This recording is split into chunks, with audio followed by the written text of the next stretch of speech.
Hi viewers, welcome to our channel. ప్రస్తుతం మనతో పాటు సీనియర్ జర్నలిస్ట్ దాము బాలా సార్ వాడితో మాట్లాడదాం. నమస్కారం సార్. నమస్తే సార్, హైదరాబాద్లో నాగార్జున గారి కన్వెన్షన్ కూల్చివేసిన తర్వాత నాగార్జున గారు ఏడుస్తూ బాధపడుతూ ఒక ట్వీట్ చేశారని చెప్పేసి ఒక వార్త వైరల్ అవుతుంది సార్. ఆ ట్వీట్ కూడా వైరల్ అవుతుంది. అందులో చాలా బాధ ఆవేదన వ్యక్తం చేశారంటున్నారు. అసలు ఈ ట్వీట్లో ఏముంది, మరి ఆయన నిజంగా ఏడ్ చేశారు, బాధపడ్డారా సార్? యాక్చువల్గా నాగార్జున కూలగొడుతున్న టైంలో ఒక ట్వీట్ చేశాడు ఫస్ట్. ఆ ట్వీట్ ఏంటంటే, నేను ఏది ఆక్యుపై చేసుకోలేదు, మొత్తం పట్టా భూమిలోనే నిర్మించాను, ఆల్రెడీ కోర్టు స్టే కూడా ఉంది దీని మీద, కాబట్టి ఇది నాకు అన్యాయం జరిగింది, అక్రమంగా చేస్తున్నారు అనేది ఆయన చెప్పాడు. దాని తర్వాత ఆయన కోర్టుకి వెళ్ళాడు. కోర్టులో లంచ్ మోషన్ పిటిషన్ వేశారు. కోర్టు కూడా ఆయనకు అనుకూలంగానే స్టే ఇచ్చింది. అయితే ఇది 15 మినిట్స్లో కూలగొట్టేశారు. ఎందుకంటే దాదాపు 10 బుల్డోజర్లు వచ్చాయి, దాదాపు 500 మంది పోలీసులు ఉన్నారు, అర్లీ మార్నింగ్ స్టార్ట్ చేశారు, కాబట్టి త్వరగా అయిపోయింది. కోర్టు స్టే ఇచ్చింది. అంటే ఫర్దర్గా హైడ్రా ఏదన్నా చర్యలు తీసుకోవడానికి ఇప్పుడు హైడ్రాకి ఇబ్బంది అనమాట. అయినప్పటికీ కూడా కూలగొట్టేశారు. సో కూలగొట్టిన ఇది ఒక్కసారిగా 2 తెలుగు రాష్ట్రాల్లో లేదా ప్రపంచవ్యాప్తంగా ఉన్న తెలుగు వాళ్ళలో సంచలనమైంది. ఎందుకంటే ఇదే కైండ్ ఆఫ్ డ్రామా బీఆర్ఎస్ ప్రభుత్వం వచ్చినప్పుడు కూడా 2016లో ఇదే మాదిరిగా జరిగింది. అప్పుడు కూడా అయ్యప్ప సొసైటీలో కొద్ది రోజులు డ్రామా జరిగింది, కూలగొట్టేస్తున్నారు, ఇంకా అక్రమ ఇవంతా కొట్టేస్తారు, ముఖ్యంగా సీమాంధ్రుల బిల్డింగ్స్ టార్గెట్ చేస్తున్నారు, ఇవన్నీ అప్పుడు కూడా ఇదే డ్రామా జరిగింది. కానీ ఆ తర్వాత ఏమీ జరగలేదు. అప్పుడు కూడా నాగార్జున కన్వెన్షన్ కూలగొట్టేస్తారని కూడా వార్తలు వచ్చాయి. కానీ ఆ తర్వాత ఇప్పటి వరకు కూడా ఏమీ జరగలేదు. సో ఇప్పుడు నిజంగానే రేవంత్ రెడ్డి ఆ పని చేస్తాడు. ఇప్పుడు కూడా కొన్ని రోజుల నుంచి వార్త వస్తుంది, కానీ ఎవరు కూడా రేవంత్ రెడ్డి ఆ పని చేయలే అనుకున్నారు. ఎందుకంటే రేవంత్ రెడ్డి కూడా సినిమా వాళ్ళకి దగ్గరగానే ఉంటాడు, తెలుగుదేశంలో ఉండొచ్చాడు. ఆయన తెలుగుదేశం అంటేనే సినిమా రంగం దగ్గరగా ఉంటారు. కాకపోతే నాగార్జున తెలుగుదేశంతో ఎప్పుడు లేడు, అతను కొంతవరకు జగన్తో ఉన్నాడు, కాబట్టి అది కూడా యాంగిల్ ఉండొచ్చు. ఎందుకంటే ఇక్కడ మురళీమోహన్ కూడా ఇట్లాంటివి ఉన్నాయని చెప్తున్నారు, దాని జోలికి వెళ్ళలేదు. సో ఇప్పుడు ఈయన దీన్ని కూల్చారు. అయినప్పటికీ కూడా రేవంత్ రెడ్డి కక్ష కట్టుకొని చేశాడా ఇంకోటి పక్కన పెడితే, నాగార్జున కన్వెన్షన్ అనేది ఆక్యుపైడ్ అనేది అందరూ నమ్ముతున్నారు. సామాన్య ప్రజల దగ్గర నుంచి అందరూ కూడా ఆయన ఏం చెప్పినా కూడా ఎవరూ నమ్మట్లేదు. ఇది ఆక్యుపైడ్ అనేదే నమ్ముతున్నారు. రెండోది, ఎందుకంటే ప్రత్యక్షంగా మనం అందరం కూడా హైదరాబాద్లో ఉన్న వాళ్ళందరం, నేను గత 25 ఇయర్స్ నుంచి హైదరాబాద్లో ఉన్నా. సో మనం అందరం కూడా వర్షాలు వచ్చినప్పుడంతా ఏదో ఒక రకంగా బాధలు పడే ఉంటాం. బాధలు పడిన వాళ్ళు ఎవరు హైదరాబాద్లో ఉండరు, సామాన్య ప్రజలు అందరూ కూడా ఏదో ఒక రకమైన హెచ్చు తగ్గులు ఉంటాయి తప్ప అందరూ బాధలు పడ్డాం. ఎందుకంటే చిన్న వర్షం పడితే కూడా మొత్తము రోడ్లంతా మునిగిపోయి, కాలనీలంతా మునిగిపోయే పరిస్థితి హైదరాబాద్లో. దీనికి ప్రధాన కారణం చెరువులు, నల్లాలు ఇవన్నీ ఆక్యుపై చేసుకోవడం. దాదాపు ఒకప్పుడు 170కి పైన చిన్న పెద్ద చెరువులు హైదరాబాద్లో ఉండేవి. దాని తర్వాత ఒక 56 చెరువుల్ని గుర్తించింది నేషనల్ బోర్డ్స్. సో దాని తర్వాత ఆ చెరువులను కూడా ఇప్పుడు ఆక్యుపై చేసుకున్నారు. సో ఇప్పుడు ఆ 56 చెరువుల్ని గుర్తించిన వాటిని హైడ్రా తొలగించే కార్యక్రమంలో పడింది. సో ఇప్పుడు అయితే ఇక్కడ ఏంటంటే ప్రయారిటీ ఎవరికి, చాలా ఇప్పుడు 56 అంటే కొన్ని వందల మంది ఆక్యుపై చేసుకొని కట్టుంటారు. ఇందులో లిస్ట్ ఏంటి అవేవి ప్రకటించలే. మొత్తం లిస్ట్ ఏంటి, ఎవరెవరు ఆక్యుపై చేసుకున్నారు, ఇందులో మీ ప్రయారిటీస్ ఏంటి, ఇవేవి హైడ్రా చేయలేదు. సో ఇష్టం వచ్చినట్టుగా చేస్తున్నట్టుగా కనబడుతుంది. దీనికి ఒక మెథడ్ ఏం కనిపించలే. అంటే ఫస్ట్ ఈ ఏరియా నుంచి స్టార్ట్ చేస్తాం, ఈ ఏరియాకి వస్తాము, సో ఈ లిస్ట్ ఇది ఉంది, లేదా ఫస్ట్ ఇంత పెద్ద చెరువులను ఆక్యుపై చేసుకున్న వాళ్ళని ఫస్ట్ చేస్తాము, అట్లాంటి ఒక ప్రయారిటీ లిస్ట్ కానీ ఏమి కానీ ఒక క్లారిటీ కానీ ఏమీ లేదు. ర్యాండమ్గా ఇష్టం వచ్చినట్టుగా చేస్తున్నట్టుగా అయితే మనలాంటి వాళ్ళకి అనిపిస్తుంది. సో దీనివల్ల ఇప్పుడు నాగార్జున బాధితుడా అంటే ఆయన పాయింట్ ఆఫ్ వ్యూ నుంచి చూస్తే బాధితుడు కావచ్చు. ఎందుకంటే చాలా ఉన్నాయి, నాతోనే ఎందుకు మొదలుపెట్టాను. మేబీ రేవంత్ రెడ్డి ఒక సిగ్నల్ పంపదలుచుకున్నట్టు కూడా మనం అనుకోవచ్చు. అంటే నేను నాగార్జునదే వదలలేదంటే ఇంకెవరిది వదలను అనేది అర్థం చేసుకోండి అన్నట్టుగా నాగార్జునతో స్టార్ట్ చేస్తాడా అనేది ఒకటి.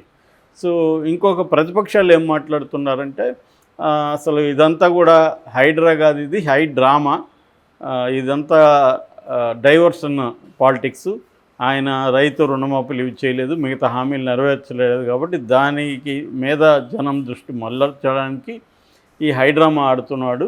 ఇది ప్రతిపక్షాలను వేధించడానికి కోసమే. రెండవది, హైదరాబాద్లో కాంగ్రెస్ పార్టీ చిత్తుగా ఓడిపోయింది కాబట్టి హైదరాబాద్లో ఉండే ప్రజాప్రతినిధుల్ని ప్రెజర్ చేసి బీఆర్ఎస్లో ఉండే హైదరాబాద్ ప్రజాప్రతినిధులందరినీ కాంగ్రెస్లోకి తీసుకురావడానికి ఈ డ్రామా ఆడుతున్నాడు అనేది ఇటు బీజేపీ ఇటు బీఆర్ఎస్ వాళ్ళు విమర్శిస్తున్నారు. ఏదేమైనా కారణాలు పాలిటిక్స్లో భాగంగా ఫస్ట్ అయితే నాగార్జున దీనికి ఫేస్ చేయాల్సిన పరిస్థితి ఏర్పడింది. అయితే నాగార్జున అక్రమంగా చేశాడా లేదనేది మనం చెప్పలేం. రంగనాథ్ నిన్న మళ్ళీ స్టేట్మెంట్ ఇచ్చాడు. నాగార్జున ఇచ్చిన తర్వాత దీనికి అసలు ఏ రకమైన పర్మిషన్ లేవు, జీహెచ్ఎంసీ పర్మిషన్ లేదు, ఏ రకమైన పర్మిషన్ లేవు అని ఆయన ఇచ్చాడు. దానికి నాగార్జున మళ్ళీ కౌంటర్గా ఒక ట్వీట్ చేశాడు. ఎందుకంటే నాగార్జునకి ఏ కార్నర్ నుంచి కూడా సింపతి రాలేదు. చివరికి అభిమానులు కూడా ఎక్కడ వచ్చి ధర్నా చేయడమో లేకపోతే ఇంకోటి చేయడమో స్టేట్మెంట్ ఇవ్వడం కూడా చేయలేదు.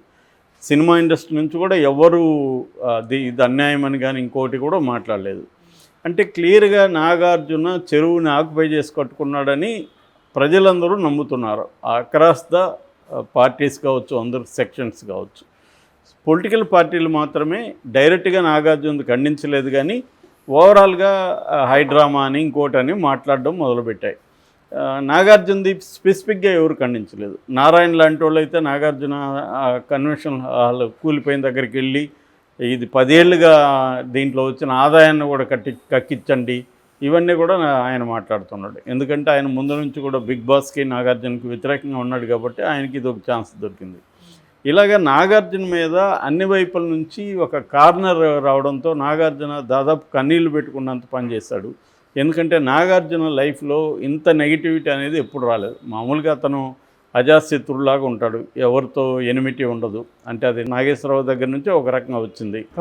ఆయన కూడా నాగేశ్వరరావు కూడా అంతే, పొలిటికల్గా కూడా ఆయన ఎవరి వైపు ఉండడం, ఒక కాంట్రవర్సీ చేయకుండా ఉండడం, ఆయన కెరీర్ ఏదో ఆయన చూసుకుంటూ వెళ్ళాడు. నాగార్జున కూడా అంతే, తన కెరీరు తన ఇది. జగన్తో కూడా ఆయనకు వ్యాపార సంబంధాలు ఉన్నాయి తప్ప రాజకీయంగా ఎప్పుడు జగన్ గెలిపించమనం ఇంకోటి ఆయన ఎప్పుడు అనలేదు. సో ఈ కాంటెక్స్ట్లో ఫస్ట్ టైం నాగార్జునకి ఈ స్థాయి నెగిటివిటీ రావడం, అది కూడా ఆయనకి వేరే వేల కోట్ల ఆస్తులు ఉన్నాయి, అనేక బిల్డింగ్లు అనేక చోట్ల ప్రాపర్టీస్ ఉన్నాయి. ఇది అందులో ఒక చిన్నది తప్ప ఇదేమీ మేజర్ కాదు ఆయనకి. అయినా కూడా ఆయనకి నెగిటివ్ అయితే వచ్చేసింది. సో దీంతో ఇప్పుడు ఆయన కన్నీళ్లు పెట్టుకొని ఒక పోస్టు పెట్టాడు. ఆ పోస్ట్ ఏంటంటే మామూలుగానే సెలబ్రిటీల విషయాలకు సంబంధించి స్పెక్యులేషను, దాన్ని ఎగ్జాగరేషన్ చేస్తారు ఎఫెక్ట్ కోసము. కాబట్టి మీరెవరూ నమ్మకండి, నేను ఏ రకమైన చట్ట వ్యతిరేక దీనికి పాల్పడలేదు, అది 100% పట్టా ల్యాండ్లోనే నేను కట్టాను.